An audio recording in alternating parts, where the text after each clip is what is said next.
Okay. Well, folks, good morning, and welcome to the Tourism Skillshop, hosted by State of Washington Tourism, SWT. My name is Matthew Ozuna, and I am the Destination Development Manager at SWT. I will introduce today's webinar on accessible tourism in nature areas for travelers living with disabilities. Though disabilities range drastically by type and severity, this webinar will give special attention to people who use wheelchairs and other mobility devices while recreating outdoors. Please utilize the chat and say hello. Let us know where you're zooming in from today. Feel free to share your comments in the chat box and use the Q&A feature as well. Mike Moe will be joining us today. He is the Director of Strategic Partnerships and Destination Development at SWT. Mike will monitor the chat and help address questions from the audience near the end of the webinar. Having said that, feel free to pop your question or comment into the chat at any time during this webinar today. If it's important and super relevant, we'll address it in the moment. We'll bring it to the attention of our panelists, but usually we'll save most of the questions for the end of the webinar. Folks, you know me, most of you probably know about this series. I'm not going to give you too much background on the series today. You know, it happens once a month and we focus on an issue or skill within the tourism sector. I want to turn your attention and give more time and context and significance to today's webinar. I think it's important. So let me just start with this. July is Pride Month or Disability Pride Month, and SWT would like to highlight the experiences and achievements of people living with disabilities in the tourism sector. On July 26, 1990, President George H.W. Bush signed the Americans with Disabilities Act, the ADA, into law. This was landmark legislation that played a significant role in advancing the rights and inclusion of people with disabilities. It also had a profound impact on the tourism sector. The ADA has influenced the design and operation of tourism infrastructure, fostered inclusive travel experiences, improved transportation accessibility, created employment opportunities, expanded the tourism market, and increased awareness and education within the industry. In fact, travelers with disabilities are an emerging market that will drive tourism growth over the next decade. The 2020 market study on adult travelers with disability by the Open Doors organization found that 27 million US travelers with disabilities took a total of 81 million trips between the beginning of 2018 and the end of 2019. They also these folks spent 58.7 billion in travel expenses. Now that's up from 34.6 billion in 2015. Another study by MMGY found that US travelers with mobility disabilities take leisure trips with nearly the same frequency as those without mobility issues. In addition to increased revenue potential, accessible tourism plays a vital role in destination management and welcomeability. It enhances the visitor experience by providing design and service solutions to address the needs of all people, regardless of their physical limitations, invisible disabilities, or age. Accessible tourism also helps with seasonality and visitor dispersal, as some senior citizens and people living with disabilities prefer off or low season travel and timed entry at attractions. These periods are less busy and more manageable, often with greater access to services. Now, let's focus in on today's webinar in the Tourism Skillshop, which will explore ways to evaluate tourism assets based on user accessibility, with particular attention given to outdoor recreation. It will feature industry experts with knowledge and experience relating to accessible tourism, stakeholder engagement, and destination management. Today's speakers are Camilo Navarro, COO and co-founder of Wheel the World, Georgena Moran, Accessibility Specialist and founder of Access Recreation, and Amy Nesler, Stewardship and Communications Manager at the San Juan Islands Visitors Bureau right here in Washington State. Panelists, thanks for joining us today. And Camilo, we'll start with you. Thanks for joining us from the San Francisco Bay Area. And you were about to share your screen and tell us a little bit more about your organization and about yourself and some accessible tourism projects on the Oregon coast. And you mentioned one in Portland, Oregon today. That is exciting. We'd like to hear more about that. And then you'll also tell us more about this do-it-yourself accessibility assessment. So looking forward to all of that. Camilo, I will turn it over to you. Yeah, thanks for the invite. Very excited to be here. Honored to be sharing a little bit about who we are. We started this organization a few years ago because of a friendship story. This is my best friend. I know this guy from elementary school. We went to high school together. When he was 18 years old, he got involved in a car accident. And as a consequence, he became a wheelchair user. Since then, we understood that the world is not designed for people with disabilities. Nothing is well thought when it comes to someone with accessibility needs. We kind of accepted that reality, I guess. It was harder for him than for me, of course. But a few years ago, we decided to challenge probably one of the most inaccessible places on Earth.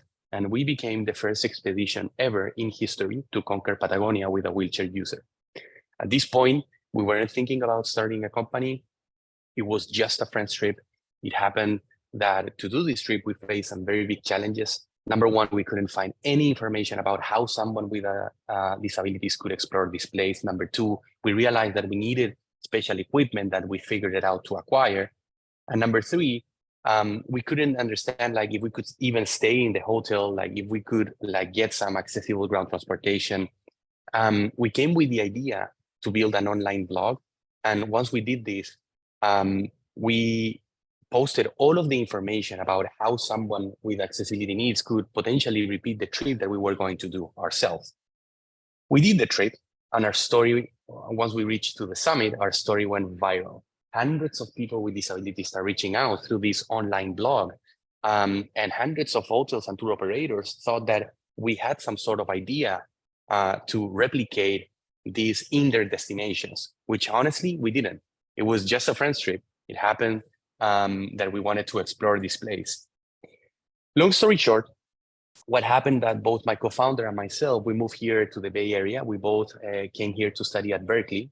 Honestly, we didn't study that much because we were bombarded by kind of this thing that just happened, exploring Patagonia with a wheelchair user. And we did finish the career. We should have dropped out to make the story more dramatic, I guess, but we did finish. And while we were studying, we realized that people with disabilities are facing multiple challenges when they travel. Number one, they don't have access to accessible information. Number two, that information needs to be very specific in order to be useful for someone with accessibility needs, because you cannot infer that someone in a wheelchair has the same type of need than another person in a wheelchair. You cannot even infer that someone with a quadriplegia has the same type of need that another person with a quadriplegia. So there's no one-size-fits-all sort of approach.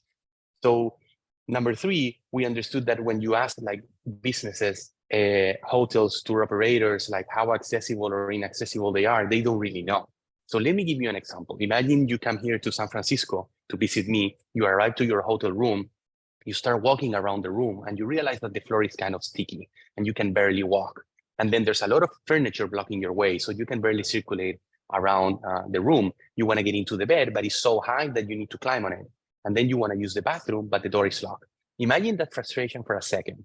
That's what people with disabilities are experiencing every time that they are traveling. 8 out of 10, they have experienced that. And they're 15% of the world population. So we're talking about more than 1 billion people that they don't travel by themselves, that they have their families and friends. So there's 15% more, 1/3 of the world population, that together they control more than $30 trillion in disposable income So we're talking about an economy larger than China, that they're already spending, as you were mentioning, a lot of money in traveling, having very bad experiences. And the specific problem that I was describing happens not only when they arrive to the property, they don't have access to the information online. They cannot, when they Google and they go to the specific platform to travel, once they get information, that information is not reliable. And then they book it anyways, because who doesn't want to travel? And of course, they're having very bad experiences every time that they travel. So we came with the idea to start this company called Will the World, that essentially allows people with disabilities, their families and friends, to find and book accessible places to stay, things to do, multi-day trips with detailed accessibility information, providing and guaranteeing an accessible experience. What we do differently is that, think about us as an Expedia.com, but designed for people with accessibility needs. And what we do differently is that users, they create their accessibility profile stating what are their specific accessibility needs. And on the other hand, we match those needs with accessible, detailed accessible information that we're collecting from the infrastructure. So we are collecting the width of the door, the altitude of the bed, the specific type of floor that they have in their hotels. As I said before, a wheelchair user, for example, if there's thick carpet, they can barely move the wheelchair, right? If there's like they don't have the right altitude of the bed, they cannot transfer, right? That information is the one that we are providing to every user. Since we started the company, we're like super proud that thousands of people have booked trips through our platform, and we're growing every time more rapidly. And you can also be part of this revolution, because there's a revolution going on. And the first thing that needs to happen is that you need to provide the right information to guests with accessibility needs. Like, you need to make sure that whatever accessibility information you have available, put it in the front. Allow users to understand what is the current state of accessibility. Make sure, for example, in case of hotels, that people with disabilities are actually getting the accessible rooms. Sometimes you give away accessible rooms to people that they don't need accessible rooms, right? And make sure that every time that they request, they can get those accessible rooms. Also, avoid accessibility mistakes. Like, there's a lot of ADA compliant sort of constructions and in the infrastructure, but sometimes they make really bad mistakes because they're not putting and they're not thinking about the user first. And of course, things can go wrong, but communicate them. Like the worst thing that you can do is like not mention to like some user with accessibility needs that actually there's an elevator that is broken, for example, right? Like, make sure that they know this in advance. And finally, it is important to be trained to get awareness. Actually, what you are doing now, listening to this webinar, it's the first step. Bringing awareness, understanding that people with disabilities is a growing segment of the population, like, is the first step. But also you need to train your staff to understand, because ultimately it's all about the user experience. What we really want to work hard for is to allow people with disabilities to explore places as people without disabilities do, frictionless. And there's like small details that you can do in order to make like the experience of people with disabilities better when they travel. If you want to learn more, I can just email me, and I'm going to send you over a playbook. And this playbook can show you very easy tips on how you can improve your accessibility in a very, very simple way.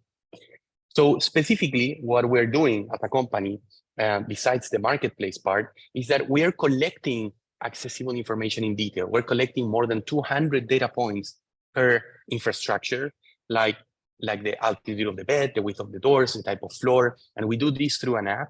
And this app allows us to send mappers into those destinations. We do everything. Our company does everything. It's like kind of buying in Instacart. You have shoppers. Well, Will the World has mappers. These mappers, they go and they get all the information for you. Once they get that information, we provide an assessment. That assessment goes specifically on each section of that infrastructure, and we can let you know how and why you should improve. As we get that, we are also listing them into willtheworld.com. So now people with disabilities can book this directly. In some destinations, we are providing a booking solution for people with disabilities to, once they get in their websites, they can just go ahead and book it from there. And finally, we list them into willtheworld.com. We train them through trainings, e-learning trainings that we have available, and very simple videos, super interesting videos for them to get empowered, eliminate some barriers when it comes to disabilities, how to communicate better with people with disabilities, and improve the user experience. Finally, once all of this is done, what we love to do is there's a marketing opportunity to promote, to generate awareness. We're running campaigns, we're creating content to attract not only people with disabilities from outside of the destination, but also to improve the local community experience, because now they can know where all the things, amazing things that they can do. So I'm gonna share now a small clip that we are currently working with one of these destinations that really highlights what we're doing.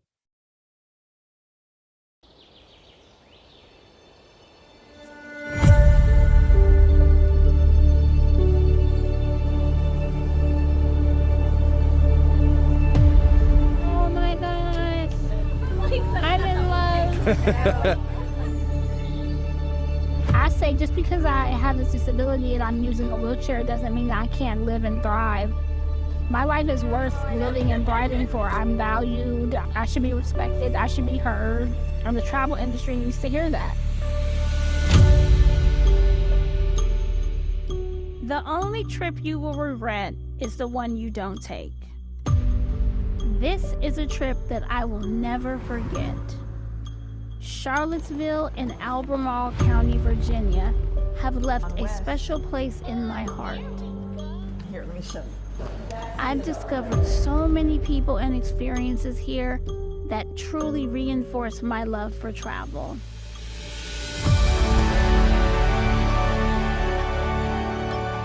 There is so much to do and see.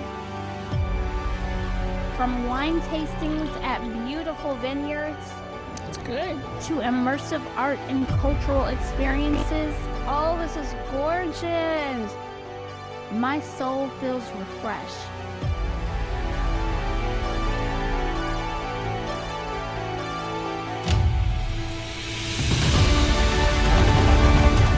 Don't let anything stop you from exploring. You are not limited to the walls within your home. You will never know what you're capable of until you try. And you will only regret the trips that you don't take. And let me tell you, this is the trip that you need to take.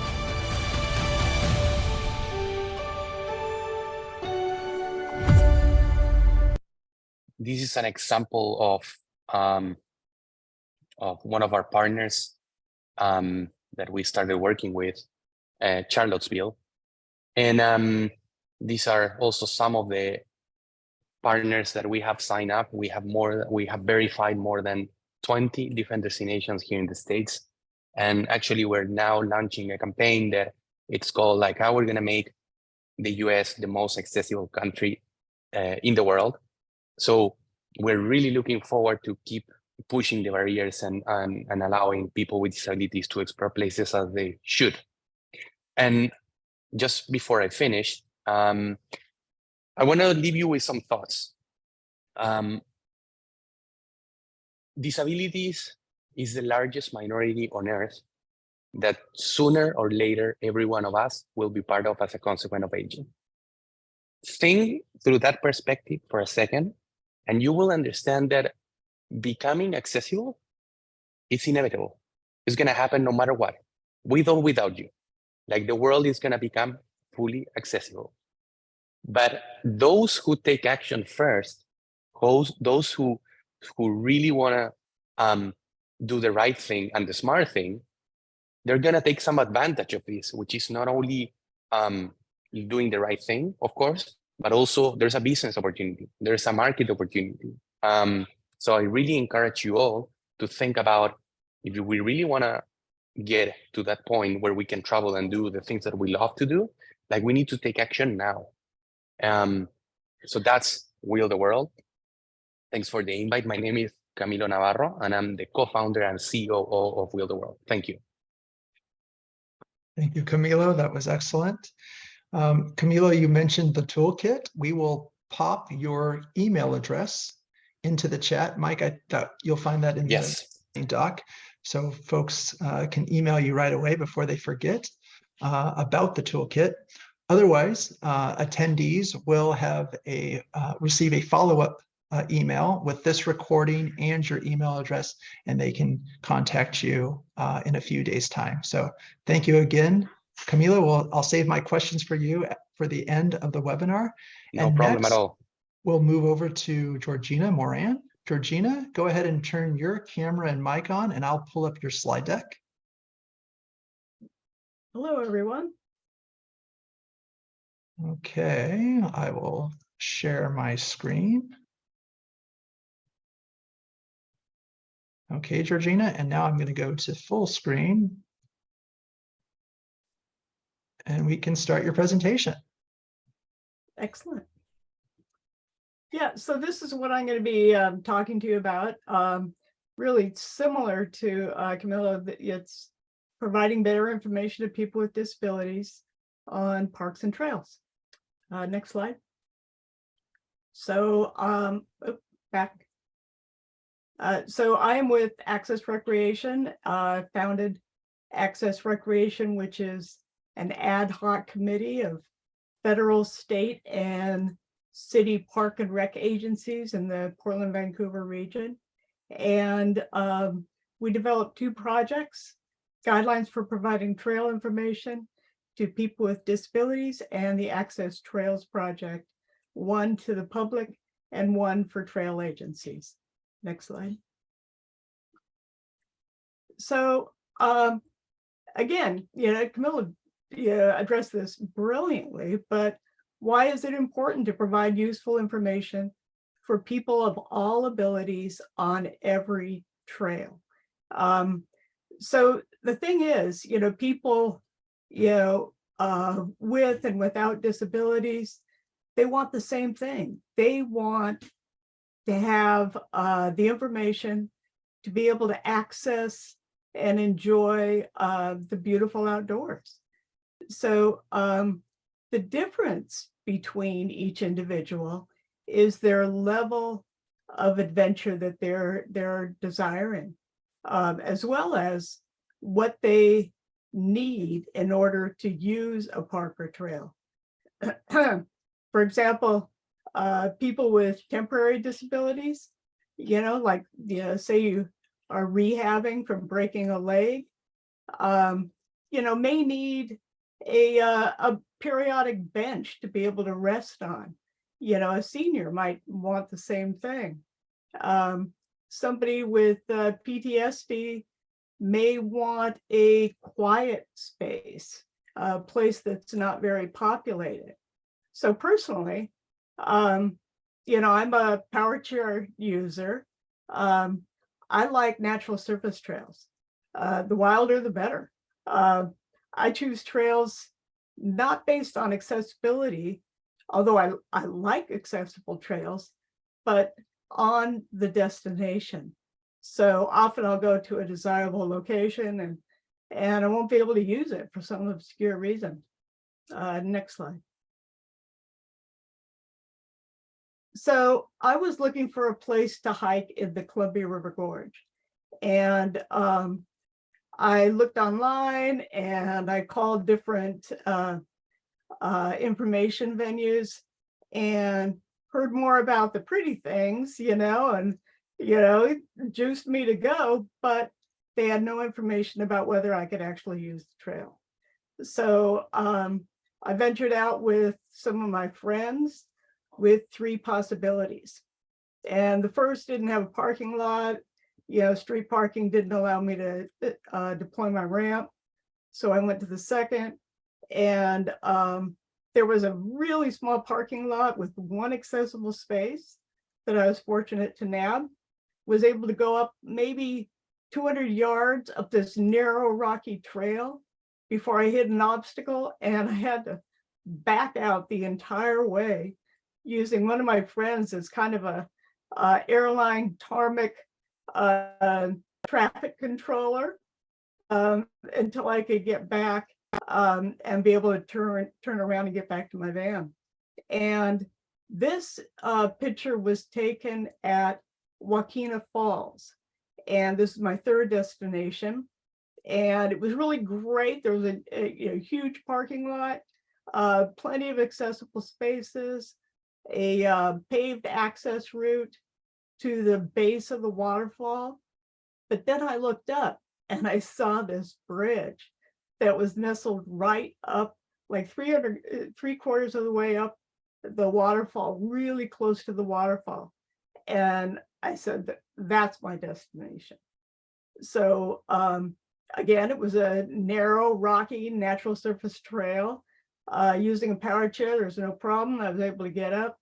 But then I hit a couple of obstacles. This one is a rock that had a big hole right at its base. So I had to kind of traverse up the gorge side, the high side, be able to get around it.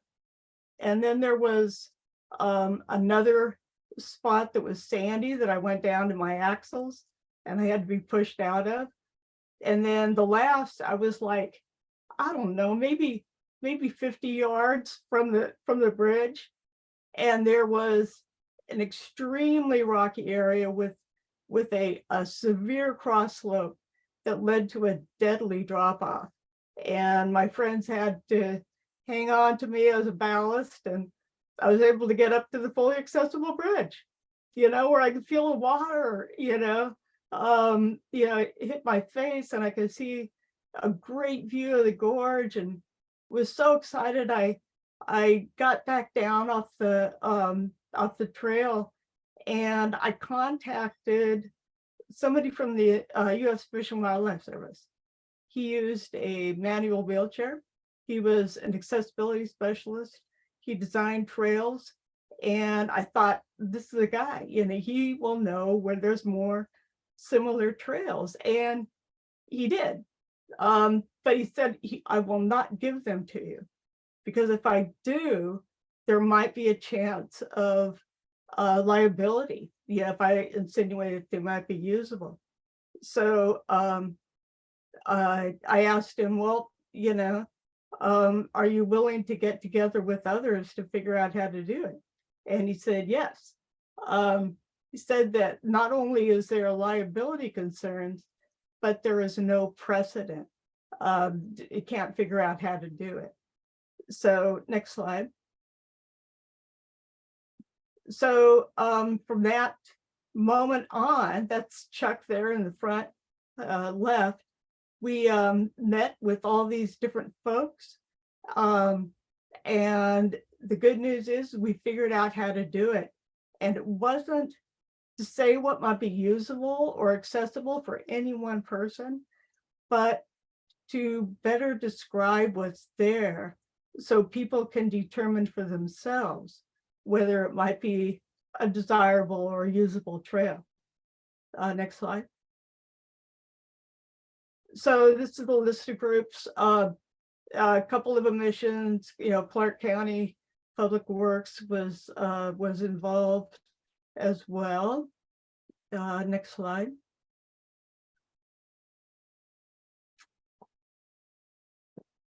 So this is the front page of the guidelines that we created. So it's called Providing Trail Information to People with Disabilities. And this is an online web document that you can access. It's primarily for organizations that need information on trails or need to provide information on trails to the public. And it's also a wealth of information if you want to design any trail. Next slide. So the document is divided into two tiers. First is 7 recommendations, basically with no budgetary impact. This is information that you probably already have, but it might be like hard to find. Contact information that goes to a person rather than an automated system. A physical address, a rating system, that we have developed and put into our document as an example. Different amenities and features. I'll be going into this a little bit more later. Next slide. And then 9 recommendations that might have a little bit of budget impact, like keeping the page current, keeping the information current, having site photos with descriptions, and designing a map, you know, that basically highlights where the different amenities might be with different icons, and where they might be distance-wise. Next slide. So anyways, you know, I do encourage you to go through the guidelines. You know, when we brought them up to the all the partners, they were super excited to get it. And they're going, oh my God, this is so easy, you know, and yet we didn't see any change. So we started the Access Trails project. You know, first we just did one example, and that one example got turned into 36 trails and 18 videos. And yeah, and it's very popular with the public. Next slide. So this is the homepage for Access Trails, and you click on the upper right corner on that map. Next slide. And it opens up the map. You can see the distribution of the trails across the region. And we also put them in alphabetical order on the left. This allows somebody who might be using a reader to easily find a trail of choice. Next slide. So this is a typical web page. Yeah, so this is for Smith and Bybee wetlands. So what we do is, in relation to the guidelines, we have a photo gallery of different things that are important, like location and arrival, amenities and features.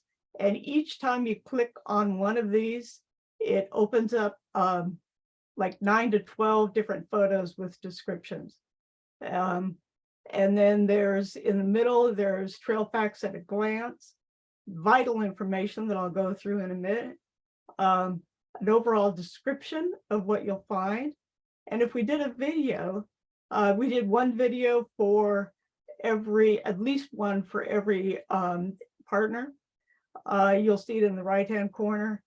And then on the bottom is a map that we designed where we had little blue icons if the something, or blue circular icons if something was ADA accessible, and if it was not, you know, defined in the ADA, then we use a black square so that people that are colorblind would be able to tell the difference.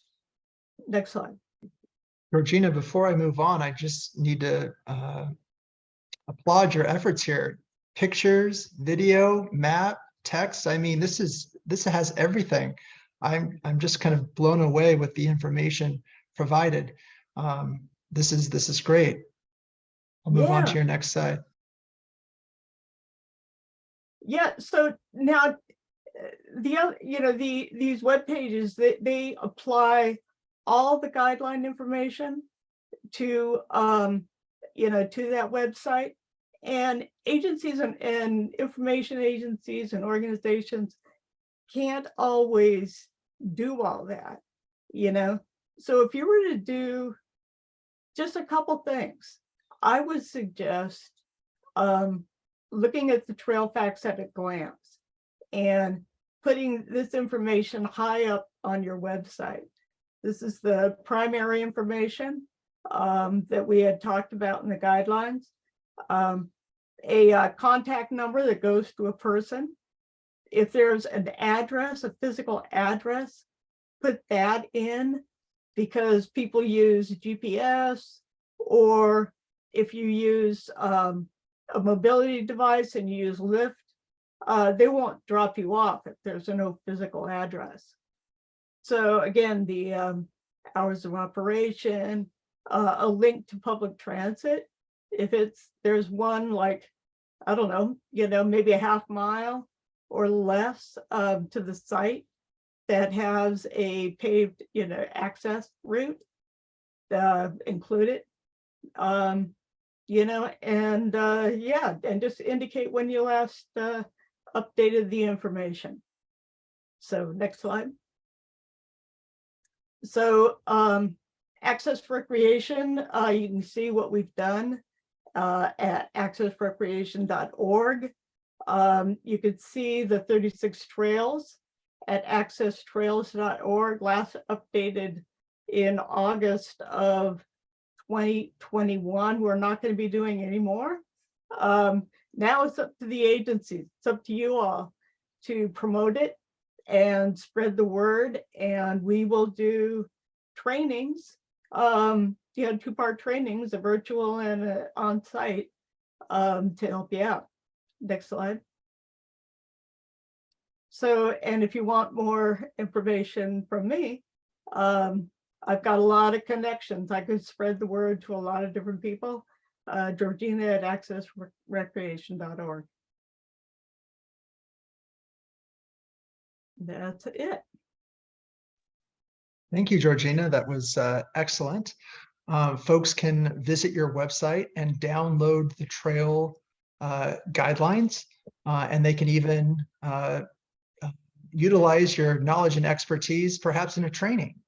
It's a great template. It's a great example for folks across Washington and Oregon and elsewhere to use to provide guidelines for visitors and residents that are in those locations on trail conditions.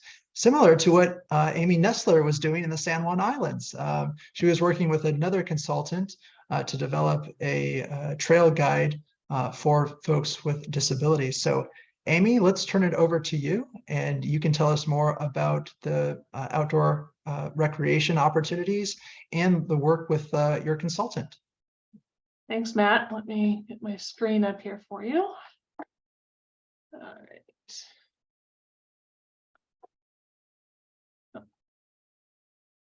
Okay, well, first, just another thank you to Matt and the State of Washington Tourism team for inviting me to be part of today's Skillshop. As Matt said, I'm Amy Nesler, the Stewardship and Communications Manager for the San Juan Islands Visitors Bureau. Just real brief intro for anyone who's not familiar. The San Juans are in the northwest corner of Washington State. We're right on the border with Canada, and we're accessible only by car, ferry, or float plane. So most visitors come to the 3 largest islands, Lopez, Orcas, or San Juan. And as Matt said, I'm here today to talk about our most recent project to better promote accessible travel in the islands. But I just want a quick shout out to my previous panelists. My brain is already buzzing with future projects that I can see utilizing those resources here in the islands. So as our work here at the Visitors Bureau on diversity and inclusion progresses, we're committed to improving our practices. And most of our work is through our website and social media campaigns. So it's very important to us that we provide the best information available. And in the many webinars and conference sessions like this I've attended in the last 3 years, a repeated message has been to start with one thing: diversity, equity, accessibility, etc., and to do it well rather than try and take on everything at once and do it poorly. Since accessible travel is very personal to me, that's where I'm focusing most of my energy to start. So the San Juans are well known as a nature lover's paradise. Visitors travel from around the US and the world to experience the island's unique array of ecosystems and wildlife. So while our official travel website provides information on popular locations to hike, it lacks the comprehensive information needed to accurately describe the accessible details and challenges, as both Camilo and Georgena have pointed out. Even trails listed as accessible could present physical challenges that an able-bodied person might not consider, such as an unpaved parking area or visual barriers at sitting height. So while I was looking for ways to address this, we actually were contacted by Siren Nagakiri from Disabled Hikers. Reached out to us late last summer, interested in working together. So after considerable brainstorming and a couple of different meetings, we decided on creating an accessible trail guide for the islands, which was made possible by a grant from State of Washington Tourism. So quick background on Disabled Hikers. To quote Siren, I was inspired to start Disabled Hikers in March 2018 while hiking a trail that was listed as easy, but presented numerous obstacles and accessibility issues.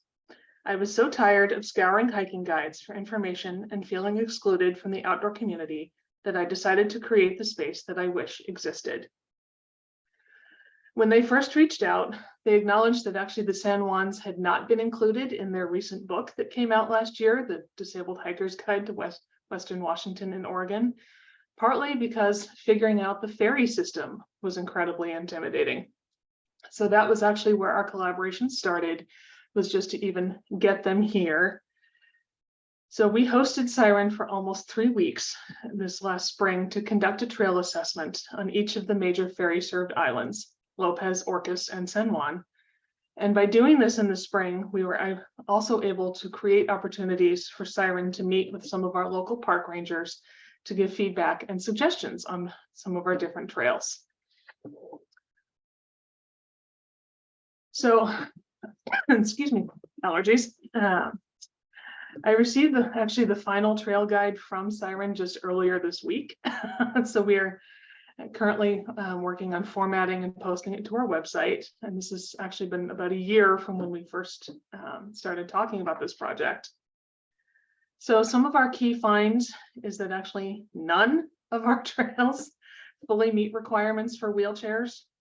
And while the overall accessible inventory is lower than we anticipated, there are some simple changes that our parks can make that wouldn't require expensive overhauls, but are easy additions, like a bench, like Georgena said, that would help increase accessibility.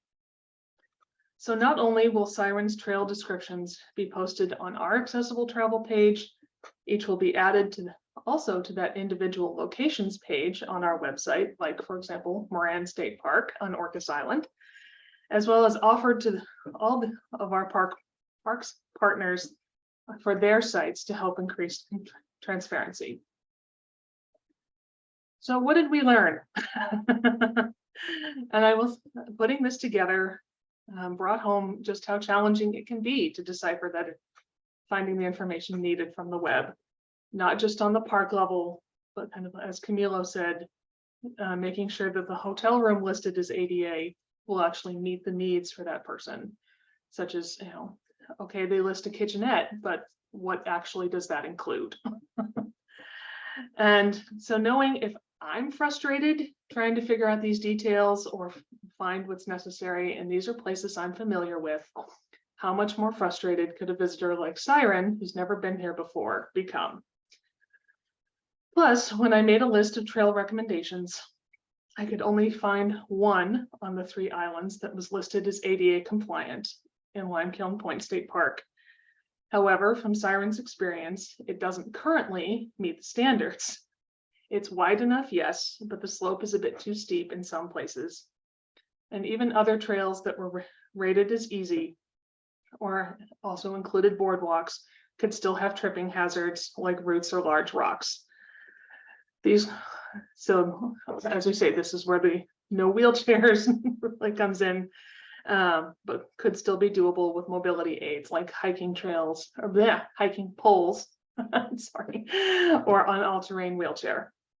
And since we're islands, a lot of our trails also include beach access, which potentially due to their slope or major obstacles like a lot of driftwood, that will probably be the most challenging piece for us to address as we move forward. So since Siren couldn't be here today, I asked if they would let me share some of their thoughts on this project. They say, I identified a number of access barriers on my trip that determined that there are no hiking trails that are fully ADA or ABA compliant. However, there are many opportunities for some changes that could have a big impact. With some minor trail improvements, barrier removals, and improved accommodations, many parks could become more accessible for disabled travelers and residents. Between San Juan Island, Orcas Island, and Lopez Island, I think Lopez has the most recreation sites that are accessible, which was a surprise to me. So what is the final take home? Some of this is not new, both my other panelists have said it, but it was, first, that it's okay that not everything is fully accessible to everyone. The terrain or the infrastructure, even historical value, could prevent specific adaptations, and that you don't have to start with a complete overhaul of that site. You can look for kind of the low-hanging fruit, like a bench or some other adaptations to get started. But as Georgena and Camilo both said, the key is to just be honest and transparent about what's available so users can make the best decisions for them. And I will admit, actually, to a moment of disappointment upon seeing Siren's initial analysis that the inventory was so much lower than I anticipated. But rather than dwell on it, I've reconciled it with three things. Now we have a baseline, we have recommendations of changes we can make, and we're giving our potential visitors as much information as we can. And with that, I will open it up to questions, but I want to be sure and give not only my contact information, but also Siren's if anyone is interested in following up. Thank you, Amy. Well said. Great conclusion. I like those three takeaways. And folks, we are just right on time. We'll have about 10 minutes left over for Q&A with the audience and our panelists. Before we do that, let me just turn to Amy, and folks, go ahead and use the Q&A and chat. Mike will bring your questions to our attention. But Amy, great reflection in your presentation. You finished the grant project with State of Washington Tourism, with a grant from State of Washington Tourism, I should say. And now I think there's a new phase of this project. What will that next phase, new phase be? Is there a quick and easy win to help you with the trails or with accessible tourism in general? I guess maybe if I can be more specific, I mean, to those minor trail maintenance that you mentioned, does that all rest on you, or does that rest on your land managers or other volunteer groups? I mean, I think you're going to be the cheerleader in the background, trying to kind of bring these issues to the attention of local government, land managers, and other nonprofit organizations. I'm thinking the Boy Scouts that can help you with these projects. Is any of that in your future? Yes, I will actually probably be taking all of this to what's called our local stewardship network of the San Juans, which involves all of our land managers, state parks, the national park, the San Juan County Land Bank, etc. And the one idea I have, we'll have to see kind of where they feel, is actually to utilize the Youth Conservation Corps for next year. Maybe that we could create some projects. Like I say, it sort of just depends on budget and what's possible. But yes, so that's I think that will be at least possibly the next baby step on this journey. Excellent. And then you'll have the actual trail guide finished perhaps later this year for the fall hiking season? Yes. Yeah, it will be post. We're working on it now. It'll be up on our website with a downloadable PDF. It will also be on the Disabled Hikers site with a downloadable PDF. And yes, so that it will be available for the fall season. Excellent. And then you also have, and just lastly, you also have a page on your website dedicated to accessible tourism or accessible travel, or if I'm not mistaken. And so you'll have the trail guide there. I assume you have some other information on lodging, restaurants, other things to do. I think that's another resource that visitors should turn to. And another example for destination professionals across Washington to follow and think about adding a page for accessible travel, accessible tourism on their websites. Yes, no, and we are consistently trying to update that as new information becomes available. And I am gathering that from our businesses with a survey. Excellent. Okay. Which takes time. I see a few questions in the chat, but before I do, Mike, I just want to get Camilo to give us just a deeper dive on the projects on the Oregon coast and see if those projects have any relevance or similar projects could happen right here in Washington. Camilo, I'm thinking of wheelchairs made for the beach in Oregon. Some destinations along the Oregon coast have free rental for wheelchairs that can actually go on to the sand. Are your projects on the Oregon coast? Is it a matter of assessments in relation to tourism infrastructure and products? Or does it also have to do with marketing and messaging? What exactly are you doing on the Oregon coast that you can share with this group? Of course. The short answer is a combination of all of the above, okay? Mm-hmm. So specifically what we're doing with the Oregon coast is we are verifying around 8 destinations in Oregon coast, including probably, Coos Bay, Depot Bay, Astoria, Newport, Lincoln City, Yachats. And all of these destinations, what we're doing is essentially 3 things. Number 1, we are sending out mappers to get and raise the information about how accessible in detail those places are, including information, pictures, and any type of additional content that could facilitate someone with disabilities to understand like the specific information about that. So as part of the service that we provide assessment. So not only we raise the information, but also we recommend how the infrastructure can change and why they should change. That could be a trail, that could be an hotel, that could be a restaurant, that could be a museum, that could be, and we tell you specifically in each section, like why you should improve, like what is the rationale behind that. That's the first thing that we do.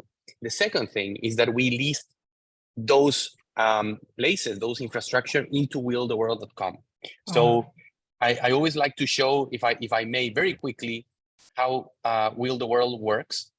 Essentially, if you go here, when you go to Will the World, what happens is that you look for a destination, and let's say you want to go to a place like New York, you're gonna find hotels, things to do, multi-day trips.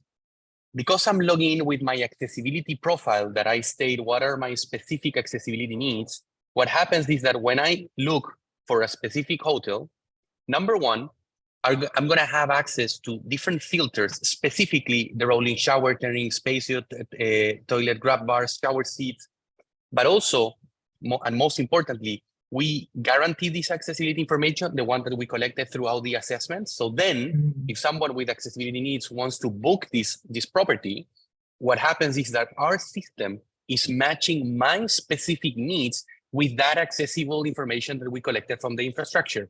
So this personalized accessibility match, it tells me that I have an adequate or an outstanding, and it highlights where the problem is. Does it make sense? Yes. How does a hotel come in contact with you to be entered into that database? We reach them out. We are a 45 people company.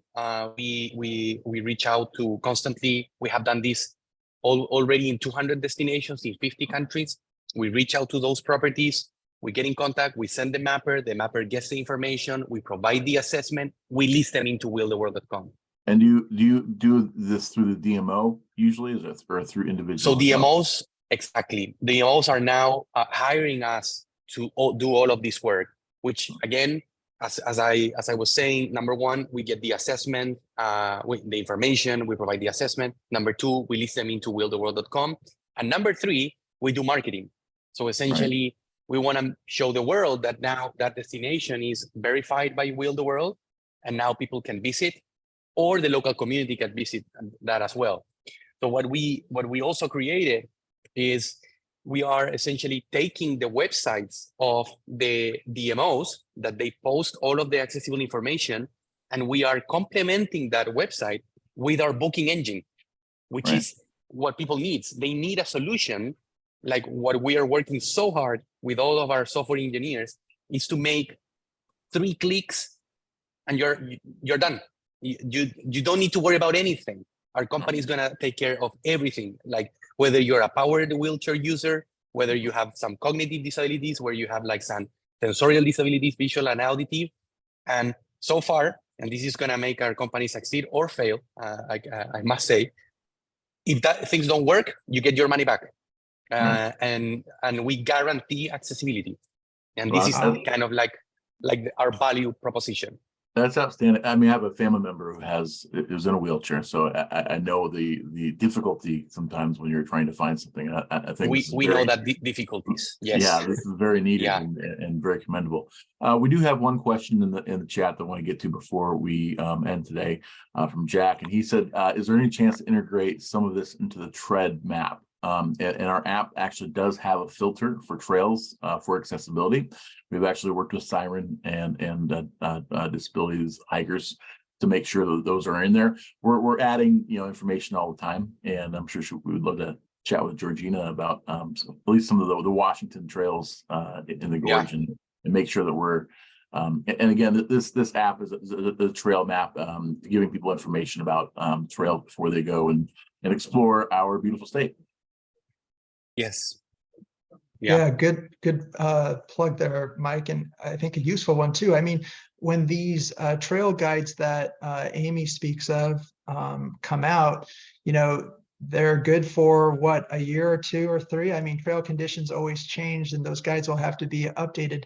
But the Tread Map app trail users in real time can post comments, pictures, videos of the trail right there and then. So I think it's a great resource to incorporate accessible travel or accessible tourism and outdoor recreation.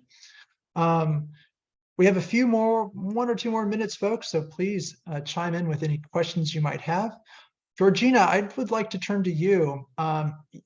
Your guidelines for the Portland metro area, essentially, you have a lot of land managers on this working committee, but you said there was some difficulty having those land managers adopt your guidelines. Has any of that changed until now? Or what advice would you have for other folks that might start down this journey, and how to kind of get land managers on board to share information and implement the guidelines that either you or that they produce in their own destinations? Well, we're working with the U.S. Fish and Wildlife Service right now, and they are wanting to be the poster child of applying all the guidelines at Ridgefield National Wildlife Refuge, first of all, and there are other 3 refuges around the area. And so again, what we're saying is highlight accessible features, but provide information on everything that's not accessible, because that is just as useful for someone to be able to come or not come to a space.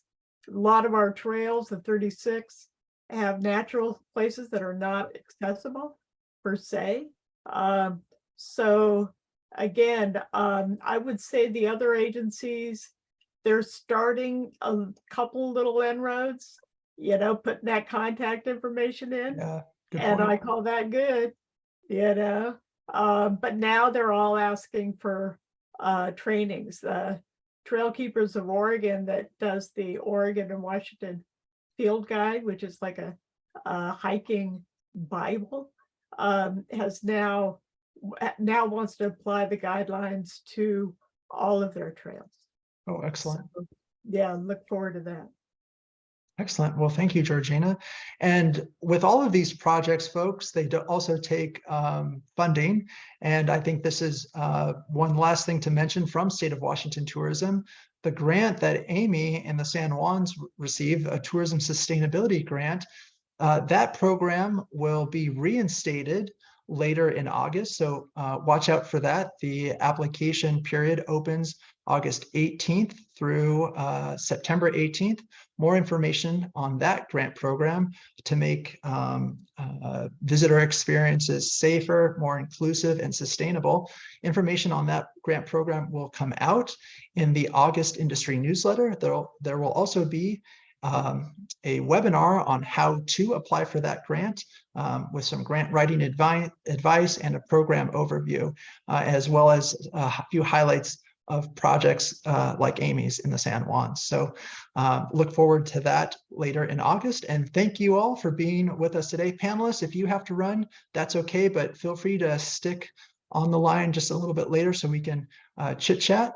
And folks, stay tuned next month in the next Tourism Skillshop, where we will focus on social media influencers, how to manage contracts and consultants in social media. So thank you all, and we'll see you next month.